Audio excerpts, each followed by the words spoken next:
ما كان الله ليعذبهم وأنت فيهم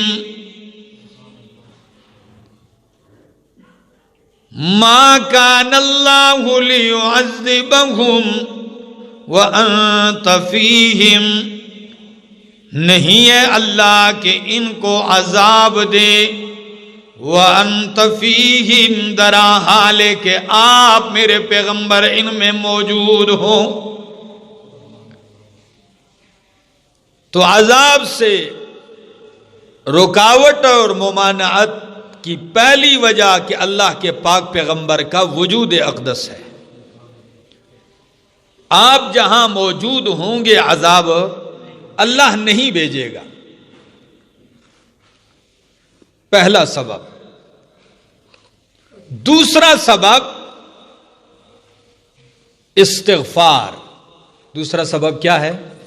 استغفار ہے۔ ذرا سنیے، فرمایا وَمَا كَانَ اللَّهُ مُعَذِّبَهُمْ وَهُمْ يَسْتَغْفِرُونَ، اور نہیں ہے اللہ ان کو عذاب دینے والا وَهُمْ يَسْتَغْفِرُونَ درا حال کہ یہ استغفار کرنے والے ہوں، استغفار کریں، بخشش طلب کریں، مغفرت کے سوالی ہوں۔ اس آیت میں دو سبب ہیں۔ پہلا سبب کہ آپ موجود ہوں تو میں ان کو عذاب نہیں دیتا، آپ موجود ہوں تو اللہ کافر کو بھی دنیاوی عذاب نہیں دیتا۔ مثال کے طور پر جب مکے کے مشرکوں نے اللہ کی بارگاہ میں دعا کی کہ اللہم ان کان ھذا ھو الحق من عندک فامطر علینا حجارۃ من السماء او ائتنا بعذاب علیم، اللہ اگر یہ تیرا نبی حق ہے تو ہم پہ آسمان سے پتھر برسا یا کوئی دردناک عذاب لے آ۔ تو ہری پور والوں آپ بتائیں، جب وہ خود کہتے ہیں اللہ تیرا نبی حق ہو تو پتھر برسا، اگر تیرا نبی سچا ہے تو ہم پہ دردناک عذاب لے آ، تو عذاب تو آنا چاہیے تھا کہ نہیں؟ مانگ جو رہے تھے، لیکن قرآن نے وجہ بتائی، فرمایا ما کان اللہ لیعذبہم وانت فیہم، اللہ ان کو عذاب نہیں دے گا درا حال کہ آپ ان میں موجود ہو۔ میرے پیغمبر قانون تو یہی ہے کہ ان کو عذاب ملنا چاہیے، لیکن آپ کی لاج رکھتے ہوئے میں ان کو عذاب نہیں دیتا، آپ کی وجہ سے بچے ہوئے۔ اور دوسرا سبب عذاب سے بچنے کا الاستغفار، بخشش مانگنا۔ قرآن کہتا ہے وَمَا كَانَ اللَّهُ مُعَذِّبَهُمْ وَهُمْ يَسْتَغْفِرُونَ، اللہ ان کو نہیں عذاب دینے والا درا حال ہے کہ یہ استغفار کرنے والے ہوں، مغفرت طلب کریں، بخشش کے سوال کرنے والے ہوں۔ جب تک استغفار کریں گے اللہ ان کو عذاب نہیں دے گا۔ حضرت شیخ الاسلام علامہ ابن قیم رحمہ اللہ اپنی تفسیر بدائع التفسیر میں عجیب بات ذکر کرتے ہیں، کہتے ہیں فَإِذَا كَانَ وُجُودُهُ بَيْنَ الْكُفَّارِ مَانِعًا فَكَيْفَ بِمَحَبَّتِهِ فِي قَلْبِ الْمُؤْمِنِ فَإِنَّهُ أَوْلَى وَأَحْرَى اللہ يعذبہ اللہ تعالی وہو الواقع قدرا وشرعا، کہ جب پیغمبر کا وجود کافر کے لیے مانع عذاب ہے تو بلا اس کے لیے مانع عذاب کیوں نہیں ہوگا جس کے دل میں پیغمبر کی محبت جاگزین ہو۔ جب آپ کا وجود کافر کے لیے مانع عذاب ہے تو جس مومن کے دل میں آپ کی محبت ہو، آپ سے حد درجہ پیار ہو، تو اس کے لیے عذاب کیسے ہے؟ یہ کیوں نہیں بچے گا عذاب سے؟ اللہ اکبر. اور حضرت علامہ ابن کثیر رحمہ اللہ امام الانبیاء کا یہ فرمان نقل کرتے ہیں. اللہ کے پاک پیغمبر فرماتے ہیں، حضرت ابو موسیٰ اشعری رضی اللہ تعالیٰ عنہ سے روایت ہے، خدا را ہری پور والو توجہ چاہوں گا، فرمایا انزل اللہ علی امانین لامتی، اللہ نے مجھ پر میری امت کے لیے 2 امان نازل کیے. کتنے امان؟ دونوں کی وجہ سے امن میں رہیں گے عذاب سے. کتنے امان؟ 2 امان ہیں. پہلا امن وما کان اللہ لیعذبہم وانت فیہم، اللہ ان کو عذاب نہیں دے گا درا حالے کہ آپ ان میں موجود ہوں. دوسرا سبب وما کان اللہ معذبہم وہم یستغفرون، جب تک استغفار کریں گے اللہ ان کو عذاب نہیں دے گا. سنیے پیغمبر کیا فرماتے ہیں، فرماتے ہیں فَإِذَا مَضَيْتُ، جب میں چلا جاؤں گا دنیا سے، فَإِذَا مَضَيْتُ، جب میں چلا جاؤں گا تو پہلا امن تو اٹھ جائے گا، لیکن فرمایا ترکت فیہم الاستغفار الی یوم القیامہ، استغفار قیامت تک باقی رہے گا. پہلا امن میں ہوں، نبی فرماتے ہیں میری وجہ سے اللہ نہیں دے گا عذاب. لیکن فَإِذَا مَضَيْتُ، جب میں چلا جاؤں تو ترکت فیہم الاستغفار الی یوم القیامہ، استغفار ان میں قیامت تک باقی رہے گا. تو پیغمبر تو چلے گئے ہیں دنیا سے، اب امن کیا چھوڑ کے گئے عذاب سے بچنے کے لیے؟ بولیے استغفار. اور نبی کی محبت دل میں یہ عذاب سے چھٹکارے اور بچاؤ کا بہترین سبب ہے.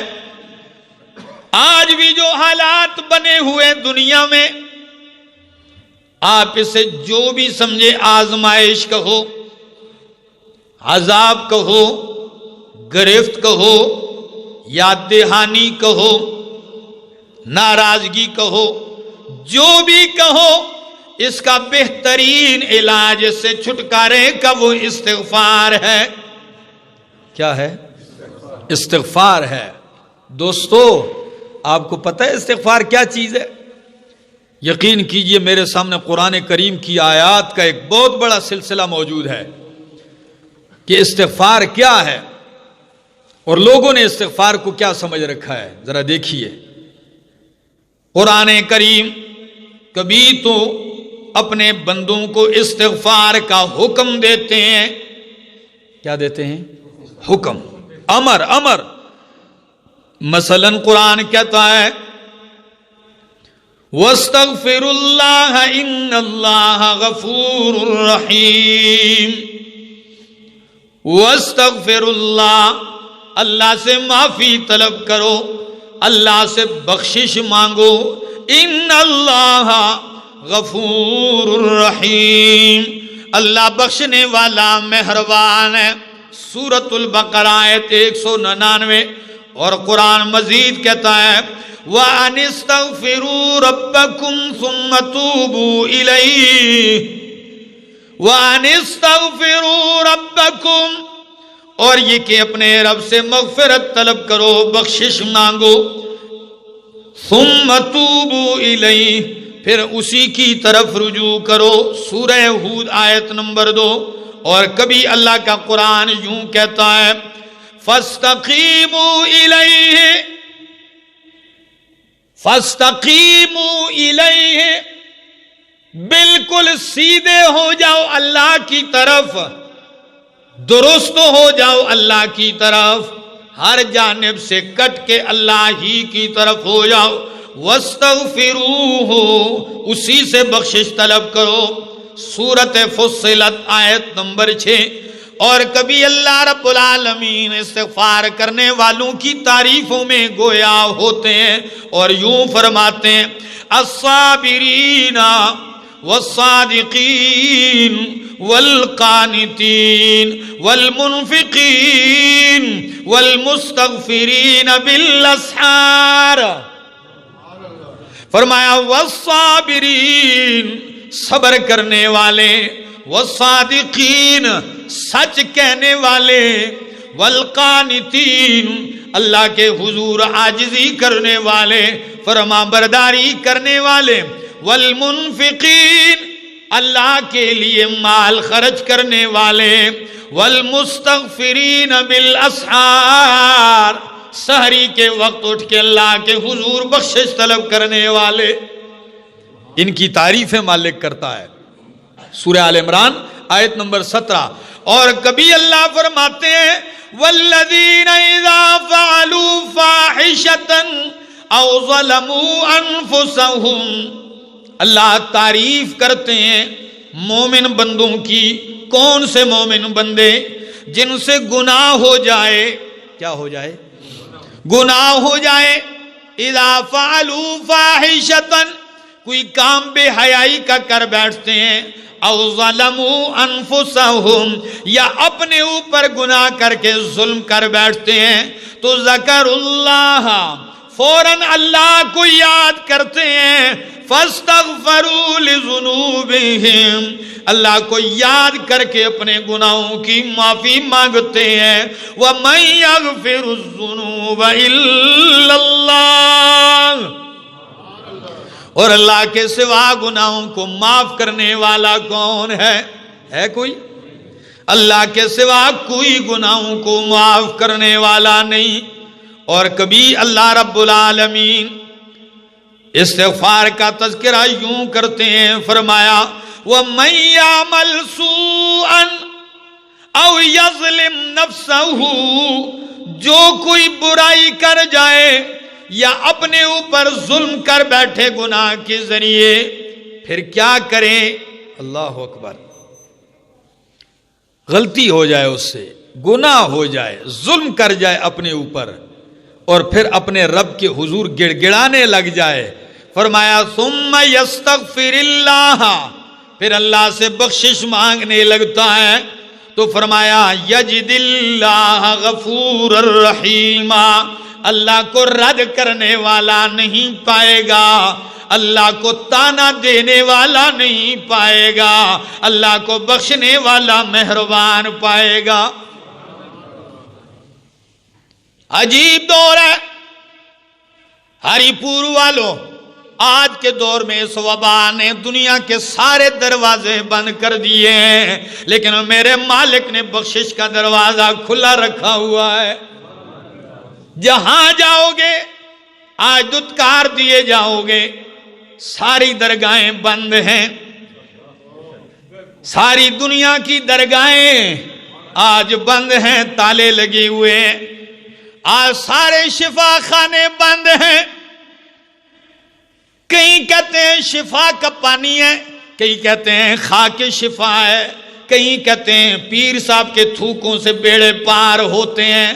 لیکن یقین کیجئے آج سارے ہی دروازے بند کیے بیٹھے ہوئے ہیں. آج شفائیں بانٹنے والے خود اپنے گھروں میں محصور ہیں، سب نے دروازے بند کیے ہیں. یہ بتایا جا رہا ہے کہ جہاں جہاں سے تم نے امیدیں باندھی ہوئی ہیں، یہاں شفائیں نہیں ملتی. شفائیں دینے والا کون ہے؟ اللہ ہے. کیا آج بھی رب کو نہیں پہچانے گا کوئی؟ کیا آج بھی غور نہیں کرے گا؟ یہی تو وقت ہے اپنے رب کو پہچاننے کا. فرمایا یجد اللہ تواب الرحیم، اللہ کو توبہ قبول کرنے والا، بخشنے والا پائے گا. یجد اللہ غفور الرحیم، سورہ نساء آیت نمبر 110. اور کبھی اللہ کا قرآن یوں کہتا ہے، اللہ دعوت دیتے ہیں، پکارتے ہیں، بلاتے ہیں استغفار کی طرف. کہتے ہیں سارعوا الی مغفرۃ من ربکم. او پاکستان والو، او عالم اسلام کے مسلمانوں، کہاں جانا چاہیے؟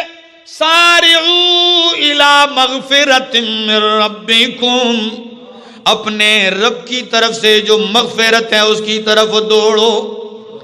ہر دروازہ بند ہے لیکن اسی در سے صدا آ رہی ہے، میرا در کبھی بند مجھ سے مانگ، میرے لیے کسی جگہ جانے کی ضرورت نہیں، اپنے گھر کی کوٹھڑی میں تنہائی میں بھی پکارے گا، میرا دروازہ کھلا پائے گا، مجھے لبیک کہتا ہوا پائے گا۔ سارعوا الی مغفرۃ، جلدی کرو، بڑو تیزی کرو اپنے رب کی طرف سے جو مغفرت ہے اس کی طرف، وجنت عرضها السماوات والارض، اور اس جنت کی طرف جس کی چوڑائی آسمان و زمین کے برابر ہے۔ اور کبھی اللہ یوں گویا ہوتے ہیں، سورہ آل عمران آیت 133، اور کبھی اللہ فرماتے ہیں افی اللہ شک، واہ جی کیا انداز ہے، افی اللہ شک، او کائنات والوں کیا اب بھی تمہیں اللہ میں شک ہے؟ افی اللہ شک، کیا اللہ میں تمہیں شک ہے؟ فاطر السماوات والارض، جو پیدا کرنے والا ہے آسمان و زمین کو، یدعوکم، وہ تمہیں بار بار پکار رہا ہے، یدعوکم، تمہیں بلا رہا ہے، کس لیے؟ لیغفر لکم من ذنوبکم، تاکہ تمہارے لیے تمہارے گناہ بخش دے۔ کتنی پیاری بات ہے، مالک مجرموں تمہیں بلا رہے ہیں، آؤ میں بخشنا چاہتا ہوں، آؤ، لیغفر لکم من ذنوبکم، سورۃ ابراہیم آیت نمبر 10۔ اور کبھی اللہ کا قرآن یوں کہتا ہے وَمَن يَقْنَطُ مِن رَحْمَتِ رَبِّهِ إِلَّا الضَّالُّونَ، اللہ کی رحمت سے جو نا امید ہوتے ہیں گمراہ ہیں۔ کون ہے جو رب کی رحمت سے نا امید ہے؟ ہاں وہی نا امید ہیں آج جو الضالون، کیا ہیں؟ جو گمراہ ہیں، جو ہدایت یافتہ ہیں، وہ آج بھی امیدیں کس سے باندھے ہوئے ہیں؟ ان کی امیدیں اللہ سے ہیں۔ سورہ حجر آیت 56۔ اور کبھی اللہ یوں فرماتے ہیں اِنَّهُ لَا يَيْأَسُ مِن رَّوْحِ اللَّهِ إِلَّا الْقَوْمُ الْكَافِرُونَ۔ وبا تو آئی ہے، ساری دنیا کو اس نے لپیٹ میں رکھا ہوا ہے۔ یقین کیجئے تمام دنیا کی سائنس، روئے زمین کے ڈاکٹر اور طبیب پریشان ہیں، ساری دنیا حیران ہے، ایک چیخ اور پکار ہے، بچاؤ بچاؤ کی ایک صدا ہے، محدود رہیے محفوظ رہیے، گھر میں رہیے محفوظ رہیے، یہ احتیاطی تدابیر ہو رہی ہیں۔ میرے دوستو اس سے بچانے والا کون ہے؟ اللہ ہے۔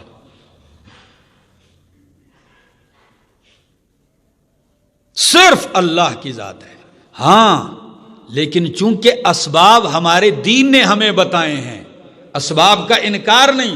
بعض لوگ جو ہوتے ہیں نا وہ صرف کچھ زیادہ ہی ان کے اندر آ جاتا ہے نا، وہ ایمان کا اظہار کرتے ہیں، حالانکہ اتنا ہوتا نہیں جتنا وہ اظہار کرنے لگتے ہیں۔ کچھ بھی نہیں ہے جی، کچھ بھی نہیں۔ او بھائی کچھ بھی نہیں ہے پھر جاؤ چولہے میں بیٹھ جاؤ نا، کچھ بھی نہیں ہے جی، پانی میں چھلانگ لگاؤ، کچھ بھی۔ او میرے دوستو اسباب اختیار کرنا یہ دین کے منافی نہیں ہے۔ دین کہتا ہے اسباب اختیار کیجئے، لیکن فرق کیا ہے؟ میرا ایک جملہ یاد رکھیے ہری پور والوں، تحفہ دے کے جا رہا ہوں۔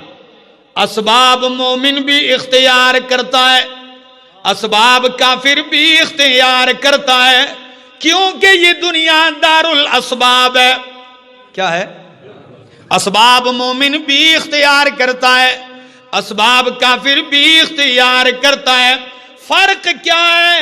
کافر اسباب اختیار کر کے بھروسہ بھی اسباب پہ کرتا ہے، مومن اسباب اختیار کر کے بھروسہ رب پہ کرتا ہے۔ یہی فرق ہے مومن میں اور کافر میں۔ اسباب اختیار کیجئے لیکن بھروسہ توکل کس پر ہونا چاہیے؟ اللہ ہی پہ ہونا چاہیے۔ إِنَّهُ لَا يَيْأَسُ مِن رَّوْحِ اللَّهِ إِلَّا الْقَوْمُ الْكَافِرُونَ سورۃ یوسف آیت نمبر 87۔ اور کبھی اللہ کا قرآن یوں کہتا ہے کہ دیکھیے میرے انبیاء ہیں، معصومین کی جماعت ہے۔ کن کی جماعت ہے؟ سارے نبی معصوم ہیں گناہوں سے، صغیرہ کبیرہ گناہوں سے، لیکن باوجود معصوم ہونے کے، باوجود گناہوں سے دور رہنے کے، باوجود رب کی عبادتیں کرنے کے، پھر بھی جب بھی پکارتے ہیں تو کہتے ہیں ربا، استغفار کرتے ہوئے نظر آتے ہیں، چاہے وہ آدم علیہ السلام کیوں نہ ہو، چاہے وہ اماں حوا کیوں نہ ہو۔ قرآن کہتا ہے دونوں میاں بیوی، ہمارے ماں باپ کیا کہتے ہیں؟ قالا ربنا ظلمنا انفسنا وان لم تغفر لنا وترحمنا لنكونن من الخاسرین۔ اللہ تو معاف نہیں کرے گا تو ہم خسارہ میں پڑنے والوں میں سے ہو جائیں گے۔ سورہ اعراف آیت 23۔ اور کبھی اللہ کے پیغمبر ہیں حضرت نوح علیہ السلام کیا کہتے ہیں؟ قال رب انی اعوذ بک ان اسألک ما لیس لی بہ علم والا تغفر لی وترحمنی اکن من الخاسرین۔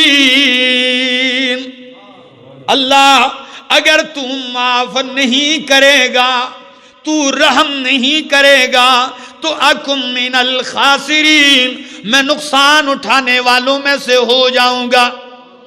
اور ہم دن بھر گناہ کرتے ہیں، شب میں گناہ کرتے ہیں، پھر بھی کہتے ہیں خدا جانے یہ آفت کیوں آ گئی، اپنا کچھ گناہ بھی نظر نہیں آتا۔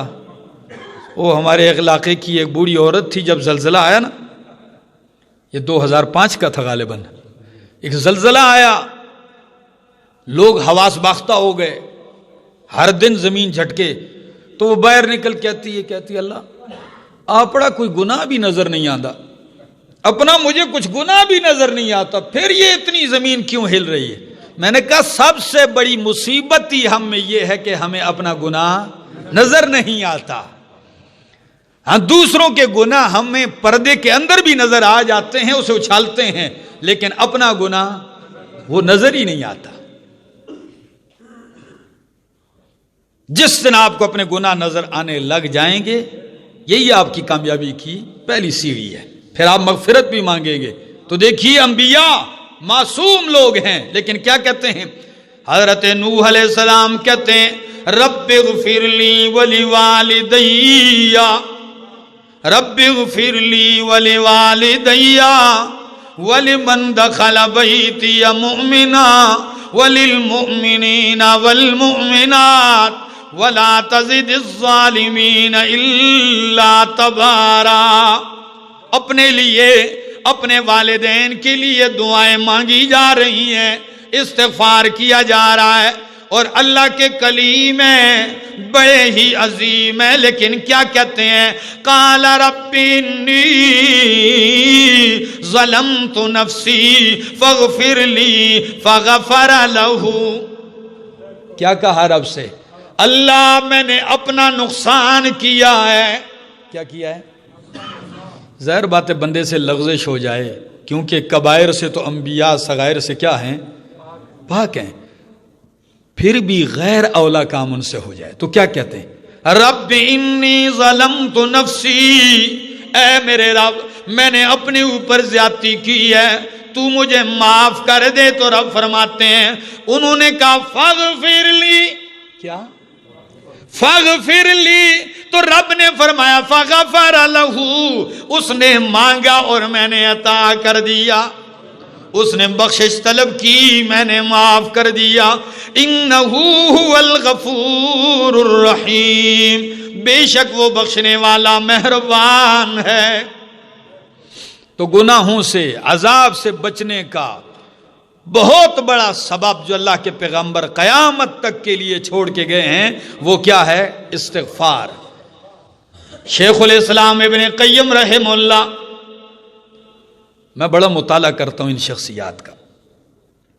رات کو پڑھ رہا تھا تو ایک عجیب بات ہے، استاد اور شاگرد کا اتنا گہرا تعلق کہ استاد کی وجہ سے شاگرد جیل میں رہے اور اس دن رہائی ملی جس دن استاد کا جنازہ ہو چکا تھا. شیخ الاسلام ابن تیمیہ رحمہ اللہ کے نامور شاگرد علامہ ابن قیم رحمہ اللہ کیا فرماتے ہیں؟ کہتے ہیں میں نے استاد سے پوچھا،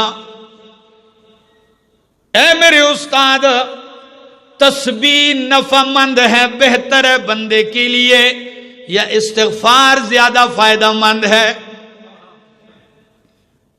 شاگرد کئی سوالات پوچھتے ہیں، اور جب شاگرد بھی ایسے کمال کا ہو، یہ ذہن میں آپ کے بھی آئے گا کہ آج کل ہم تسبیحات پہ زیادہ زور دیں، نفع دے گا یا استغفار؟ تو وہ فرماتے ہیں استغفار زیادہ نفع مند ہے یا تسبیح؟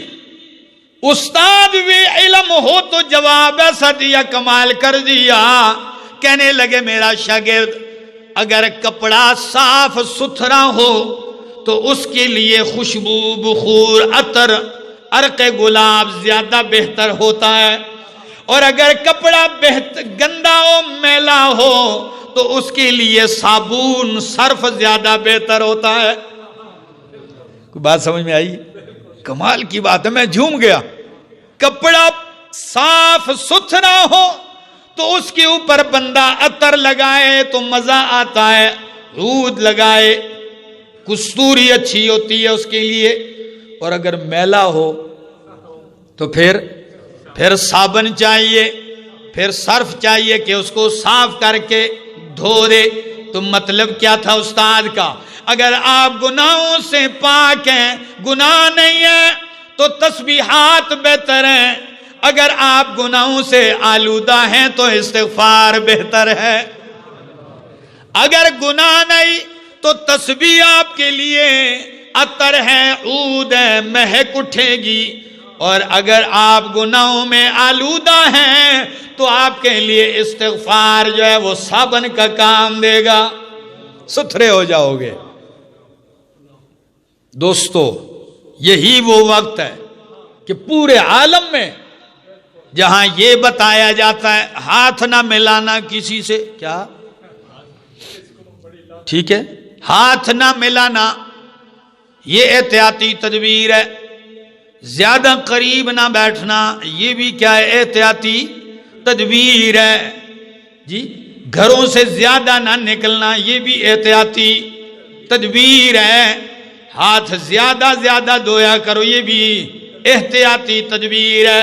ان تدبیروں کے ساتھ یہ تدبیر بھی اپنائی جائے کہ زیادہ سے زیادہ استغفار کیجئے، زیادہ سے زیادہ غیر محرموں سے دور بیٹھیے، زیادہ سے زیادہ غیر محرموں سے ہاتھ نہ ملائیے، بے حیائی سے دور رہیے.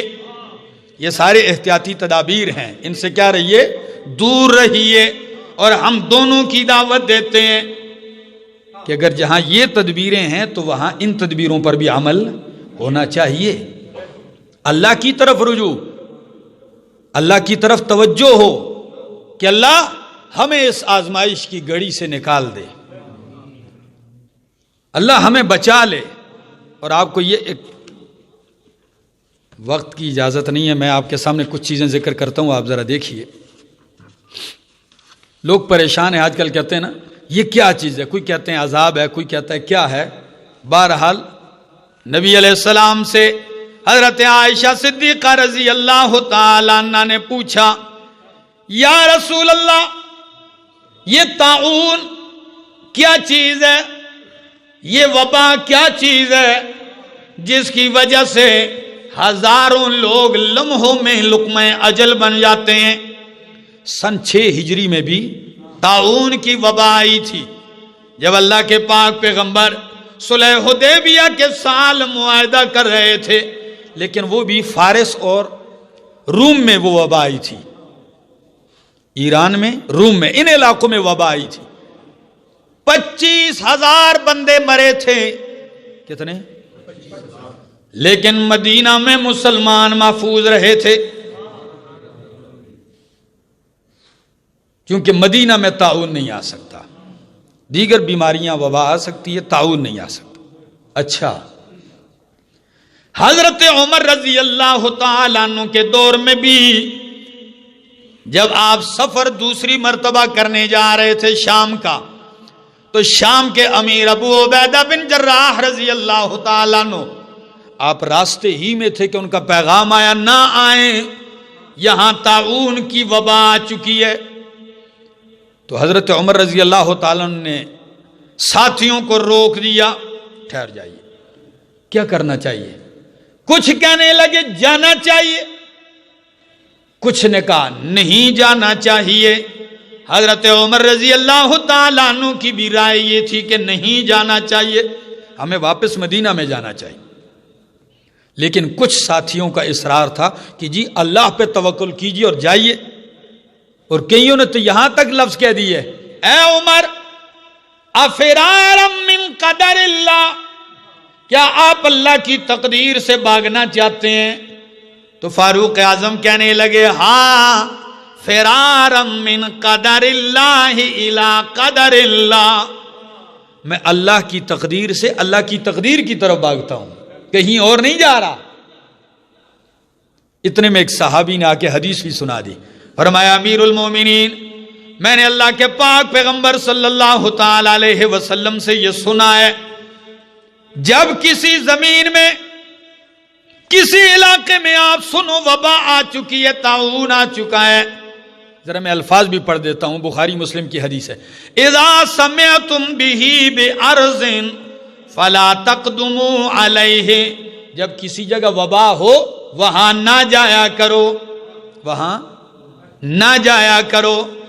وَإِذَا وَقَعَ بِأَرْضٍ، اور اگر کسی بستی میں یہ وبا آ جائے، وَأَنْتُمْ بِهَا، تم اس علاقے میں ہو، فَلَا تَخْرُجُوا فِرَارًا مِّنْهُ، تو وہاں سے بھاگو بھی نہیں۔ خدا کی قسم کتنی پیاری تدبیر ہے، جہاں آئی ہو وہاں جاؤ نہیں، وہاں جاؤ نہیں، اور جہاں تم ہو اور وہاں آ جائے وہاں سے بھاگو نہیں۔ اچھا، جب حدیث سنائی فاروق اعظم نے کہا الحمدللہ، اللہ کا شکر ہے جس نے میرا عمل نبی کی سنت کے مطابق کر دیا ہے، کہ جہاں وبا ہے میں وہاں داخل نہیں ہوا۔ اور ابو عبیدہ بن جراح اس وبا میں شہید ہوئے، حضرت معاذ بن جبل رضی اللہ تعالیٰ عنہ بھی اسی وبا میں شہید ہوئے۔ کیونکہ اللہ کے پاک پیغمبر فرماتے ہیں، حضرت عائشہ صدیقہ رضی اللہ تعالیٰ عنہ فرماتی ہیں، میں نے پوچھا یا رسول اللہ طاعون کیا ہے، کیا کرنا چاہیے؟ یہ اللہ کا عذاب ہے؟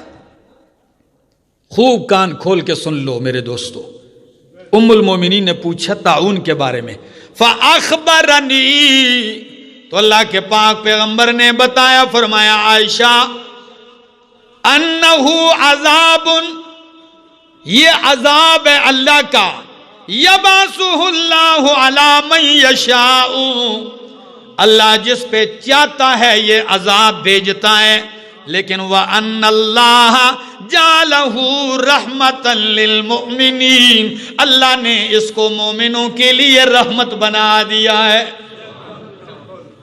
کتنی پیاری بات ہے، کتنی حوصلہ افزا بات ہے کہ یہ عذاب کس کے لیے ہے؟ بولو، کافروں کے لیے، مومن کے لیے یہ عذاب نہیں ہے، یہ رحمت ہے۔ واہ مومن، کتنی شان ہے تیری، تجھ پہ آفت بھی آئے تو آفت بھی تیرے لیے رحمت بن جاتی ہے۔ صحیح بخاری کی حدیث ہے، فرمایا وَأَنَّ اللَّهَ جَعَلَهُ رَحْمَةً لِلْمُؤْمِنِينَ۔ اور اگلی بات، اگر وبا میں ایک بندہ آ گیا اور فوت ہو گیا وبا کی وجہ سے، کیا ملے گا؟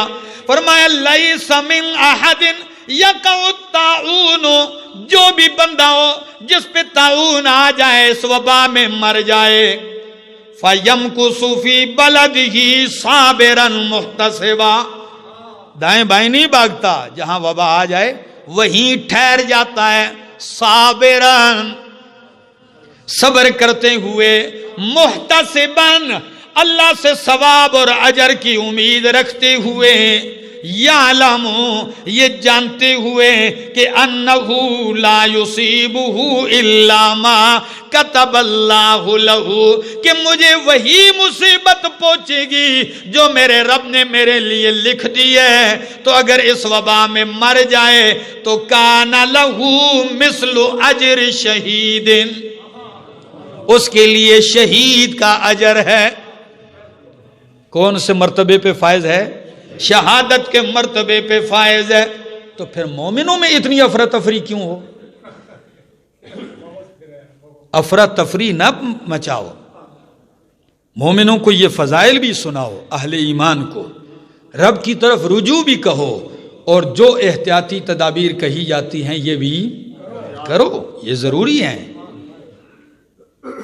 ہم شریعت کے دائرے میں رہ کر ہمارا دین ان اسباب ظاہریہ کے استعمال کرنے کا منکر نہیں ہے، یہ بالکل احتیاط کیجیے، لیکن توکل و بھروسہ اللہ پر کیجیے۔ اللہ اکبر۔ اور مسلم شریف کی حدیث کے الفاظ یوں ہیں، بلکہ متفق علیہ حدیث سے فرمایا الطاعون شہادۃ لکل مسلم، طاعون کی یہ وبا ہر مسلمان کے لیے شہادت ہے۔ کون سا درجہ ہے؟ شہادت کا درجہ ہے۔ جب یہ شام میں یہ وبا آئی تھی تو معاذ بن جبل نے دعا کی تھی، یا اللہ اس میں میرا بھی حصہ کر دے، اس میں میرا بھی حصہ کر دے، تو ان کے اوپر بھی آئی اور اس طرح مرتبہ شہادت پا گئے۔ میرے دوستو، یہ عذاب ہوگی، یہ وبا، یہ وائرس عذاب ہوگا، کسی کے لیے ہوگا، جو اہل ایمان ہیں ان کے لیے یاد دہانی ہے، اللہ کی طرف سے ایک تنبیہ ہے، اور اللہ کی طرف سے ایک رحمت ہے اور نعمت ہے۔ اگر اس میں کوئی بندہ مر جائے، وہ کون ہے؟ شہید کا درجہ پائے گا۔ میرے دوستو، یہ بیماریاں آتی کیوں ہیں؟ سوال یہ ہے، کیوں آتی ہیں؟ آج آپ کو دو سبب جو اللہ کے پاک پیغمبر نے ذکر کیے ہیں وہ آپ کے سامنے ذکر کرتا ہوں۔ یہ بیماریاں آتی ہیں دو وجہ سے۔ پہلی وجہ، اللہ کے نبی نے فرمایا، جب کسی قوم میں بے حیائی پھیلے، اور بے حیائی بھی اعلانیہ، کیا اعلانیہ بے حیائی ہو، تو پھر ان میں ایسی وبائیں اور طاعون پھیلتا ہے۔ یہ پہلا سبب ہے۔ اور آپ کو یہ بھی بتاؤں، ذرا الفاظ حدیث سن لیجئے تاکہ آپ کو تسلی بھی ہو جائے۔ ابن ماجہ کی روایت ہے، اللہ کے نبی فرماتے ہیں، لم تظہر الفاحشۃ فی قوم قط، جب بھی کسی قوم میں بے حیائی پھیلتی ہے، حتی یعلنوا بہا، یہاں تک کہ وہ اعلان کرتے ہیں اس بے حیائی کا۔ یہ کچھ دن پہلے ہوئی تھی کہ نہیں جی؟ اعلانیہ طور پر جب ایسی ہوتی ہیں تو فرمایا الا فشا فیہم الطاعون، ان میں طاعون اور ایسی مہلک وبائیں پھیلتی ہیں، والاوجاع التی، اور ایسی تکلیف دے موذی بیماریاں پھیلتی ہیں، التی لم تکن مضت فی اسلافہم الذین مضوا، کہ جو ان کے پہلے آباء و اجداد میں کسی میں بھی بیماری نہیں گزری۔ ایسی ایسی بیماریاں اور تکلیفیں آتی ہیں جو پہلے کہیں اس کا نام بھی نہیں سنا ہوگا کسی نے۔ تو پہلے کرونا نام کی کوئی چیز سنی تھی آپ نے؟ ایسی بیماریاں آتی ہیں۔ پہلا سبب بے حیائی، اور دوسرا سبب اللہ کے نبی نے فرمایا ما ظہر البغی فی قوم قط الا ظہر فیہم الموتان، جب بھی کسی قوم میں ظلم، زیادتی، بغاوت پھیل جائے تو ان میں موتان ظاہر ہوتا ہے۔ صحابہ نے پوچھا یہ موتان کیا چیز ہے؟ نبی علیہ السلام نے فرمایا القتل، طاعون سے مرنا، لڑائیوں کے ذریعے مرنا، موت کثرت سے مریں گے لوگ. سچ بتاؤ اس وقت یہ دونوں سبب ہیں یا نہیں؟ یا تو میں اللہ کا واسطہ دے کے کہتا ہوں سچ بتاؤ کیا بے حیائی کا عروج ہے دنیا پہ کہ نہیں؟ نمبر 2